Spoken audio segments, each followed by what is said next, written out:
$1 billion surge in excess income tax revenue. Joining me now, the man who saw it coming, former Reagan advisor, policy advisor Art Laffer. Art, welcome to the show. You have written for years. Thank you, sir. It's an honor to be on with you. I've been such a fan of watching you on television for so many years and what you did with President Reagan. You have written for so many years about this money migration of companies leaving high-income states, going into low-income states like we've seen recently in Tennessee, like we've seen in Florida, like we've seen from California to Texas. When does this reach a critical mass and you start seeing this really have an effect on these states that they're leaving? It's already. I mean, it's been having an effect for a long time. As you may know, I left California, 13 years ago and moved to Tennessee. I mean, it's the best move I ever made. We have no income tax. We have no earned income. We have no death tax. We have one of the lowest property taxes, and we have a surplus. So there you go.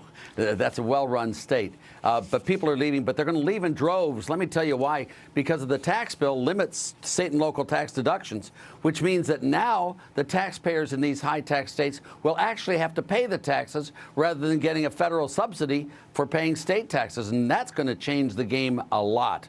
And you'll see migration movements increase dramatically. It'll be quite substantial. You know what you should do is you push that critical point there, that apex, and put it out on a graph or something and call it like the Laffer curve. I think that would catch on.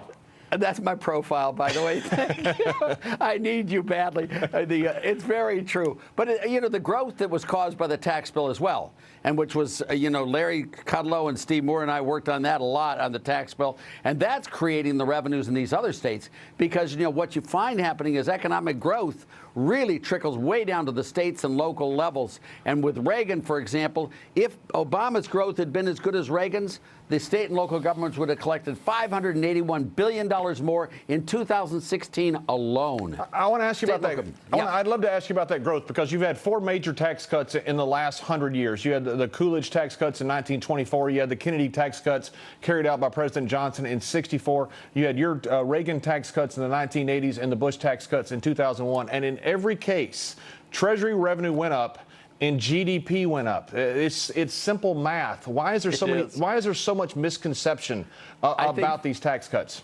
I think we have a problem with third grade teachers teaching liberals math. I mean, when I hear Paul Krugman and these other people say the nonsense they say, when I see what the Congressional Budget Office does and the Joint Committee on Taxation, it's silly. It's just plain silly. Have you ever seen economic growth that doesn't create more revenues, not less? And yet they say this tax bill will create growth and reduce revenues over 10 years by $1.5 trillion. How nutty are they? I mean, they just don't know how to add and subtract, unfortunately.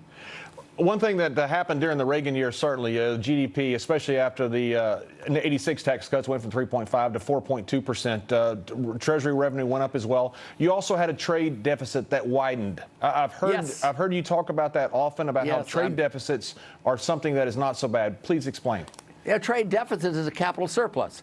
And just ask yourself the question, which would you rather have? Capital lined up on your borders, trying to get into your country, or capital lined up in your borders trying to get out of your country? China, with its huge trade surplus and our trade deficit with China, is providing us with the capital to employ 1.5 million people a year with that excess capital coming in here and providing our people with jobs, output, employment. These guys in Washington have it just backwards. A capital surplus is what we lived on, and we founded our country on trade deficits. Reagan had a huge increase in the trade deficit during our biggest boom ever. So did Kennedy. So did Clinton. I mean, it is just the silliest thing to think of a trade deficit as being a problem. It's not. It's people wanting to invest in your country. That's all it is. And they just want to invest and get advantage like we do. And I don't know why they're so crazy on this stuff.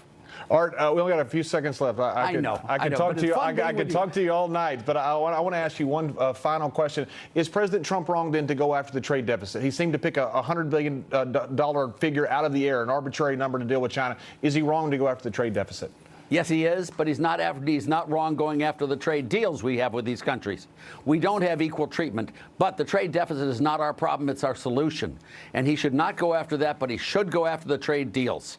That he should do. And I've talked to him about this, and I just hope they don't mess it up. I don't think they will, by the way. I think Trump's a great president for economics. Sorry. Thank you very much. I appreciate it. It's an honor to have you on. I've been looking forward to this for some time. Next time, I'd love to be on longer with you. You're a fun host.